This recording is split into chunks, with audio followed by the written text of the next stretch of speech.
Let me use this opportunity to say thank you for your continued support. I hope that this channel will continue to educate, empower, motivate, and inspire. So over the years, I have been asked time and time again, why do you wear your hair in its natural state? So I wore my hair in its natural state until I was about 12 years old. At that age, my mom decided that she would relax my hair because I was starting high school.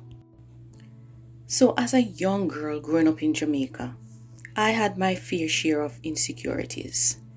I thought that my nose was too big, my lips were too thick, my hair wasn't perfect, it wasn't straight enough, it wasn't, we go through all of that as a child, as a 12-year-old, because I was searching for myself. We go through that phase that is called identity crisis. I never had a problem with my hair being relaxed, but unfortunately, I started getting ill. My tonsils were swollen all the time. My voice would go away for days upon days. And as you guys already know, I teach, so my voice is very important when it comes to delivery. So the straw that broke the camel's back was the day when I visited my doctor, and he instructed me to do an MRI as well as to visit an ENT specialist that he would recommend. I realized that something was seriously wrong. He couldn't quite put his fingers on it, but doing these tests would clearly tell him what the problem was. So the MRI test, it came back showing nothing. However, the ENT specialist clearly stated that I had only one option, and that option was to remove my tonsils. Imagine being told that I have to remove my tonsils. I was a little scared. I was scared to death, because I know individuals who have removed their tonsils and they are unable to speak. After all the tests and consultation, I had a one-on-one discussion with my doctor, and out of the blues, he recommended that I stop relaxing my hair for a while to see if the relaxer was the cause of the problem. I literally asked him, "Doctor, are you crazy? How am I supposed to wear my hair in its natural state like that? I have to go to work. I have to teach people's children. I need to be presentable for work." Because I had the notion that if my hair was natural, I was not properly groomed for work. Society dictates that we have to alter ourselves in order to be perfect. But little did I know that with my flaws and all, I am just as beautiful as anyone else. I am not here to bash anyone. However you choose to wear your hair, that's your choice. Box braids, wigs, protective styles, relaxers, that's all on you. I am just here to share my story. In 2004, I decided to finally embrace my natural hair journey. I quickly twisted my hair and I removed all the chemical ends that was on it. It was a journey that I had to take. Not that I wanted to take it, but I had to because of health reasons. So I quickly had to embrace my hair and accept the fact that this is my journey. Wearing my hair in its natural state has not been smooth sailing. I have had to put up with the negative comments, the whispers, you name it. But as I said before, as I got older, my confidence level grew. And so I know who I am. My hair doesn't define me. And so I was able to dispel all of those negativity and embrace who I am.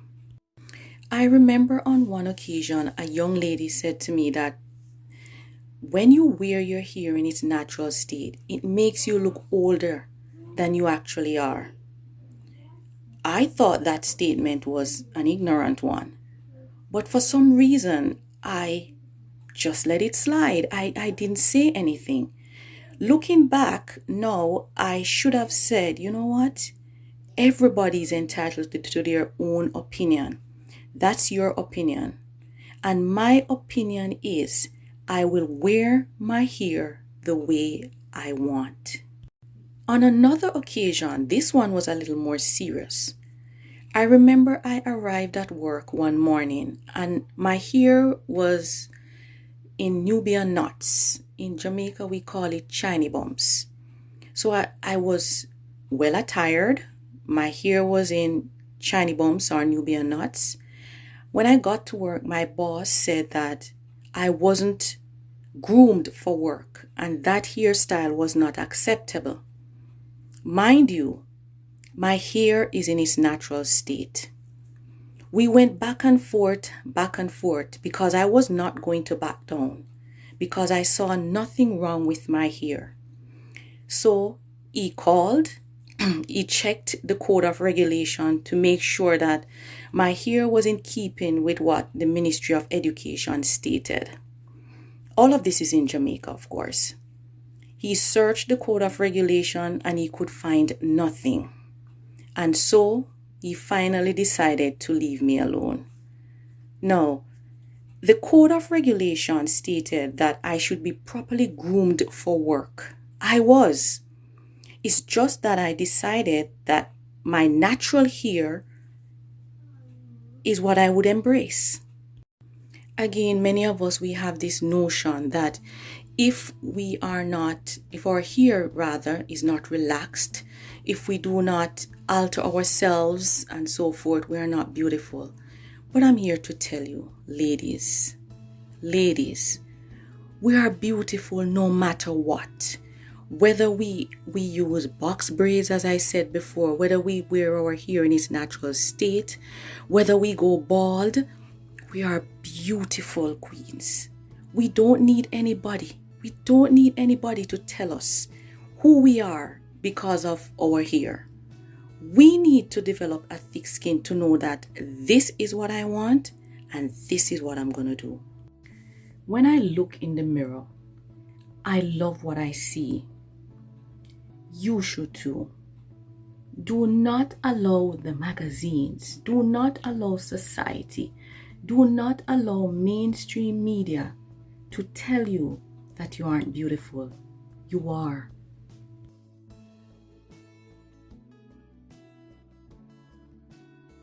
Remember, a strong woman is not defined by what others say or what others think. Society states that my hair is inappropriate, it's unkept, it's not groomed because I choose to wear it in its natural state. And I'm here to tell you guys, be true to yourself. Embrace your natural beauty. Beauty goes much further than skin deep, A person is defined based on their personality, stuff like that. Their values, their morals, not what you see on the outside. Do not let society put you in a box. You are beautiful, flaws and all. And that is what makes us truly beautiful. Set your own trend. You don't have to conform to society to be seen as beautiful. Do you? Be a leader, not a follower. And again, be true to yourself. Have a wonderful weekend. Be safe. And I'll catch you in the next video. Bye now.